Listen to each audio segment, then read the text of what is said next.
Hi friends. Vashishtha దర్శకత్వంలో megastar Chiranjeevi నటించిన cinema Vishwambhara. ఈ సినిమా అనౌన్స్ చేసినప్పుడే అంచనాలు విపరీతంగా పెరిగిపోయాయి.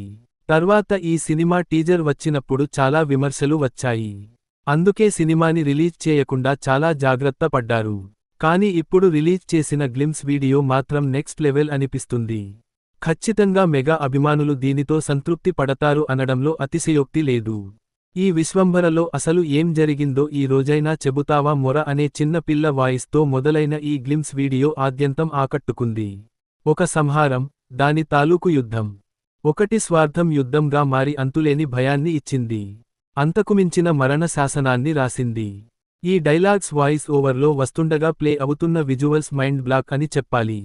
ఏ అంశాలైతే ముందు వచ్చిన టీజర్లో బాగోలేదని చెప్పారు అవే ఇప్పుడు ఎక్స్ట్రాడినరీగా ఉన్నాయి. ఈ చిన్న గ్లిమ్స్ చూస్తుంటే టోటల్ సినిమా ఏ స్థాయిలో ఉండబోతుందో అర్థమవుతుంది. లాస్ట్లో మెగాస్టార్ కత్తితో చేసిన సంహారం నెక్స్ట్ లెవెల్ అనిపిస్తుంది. ఖచ్చితంగా ఈ సినిమా బ్లాక్ బస్టర్ హిట్ అవుతుంది అనడంలో సందేహం లేదు. విఎఫ్ఎక్స్ అదిరింది అంటూ ఇప్పుడు పాజిటివ్ రెస్పాన్స్ కూడా వస్తుంది. ఈ వీడియో మీకు నచ్చితే లైక్ చేయండి, షేర్ చేయండి, మన ఛానల్ని సబ్స్క్రైబ్ చేయడం మర్చిపోకండి. Bye friends.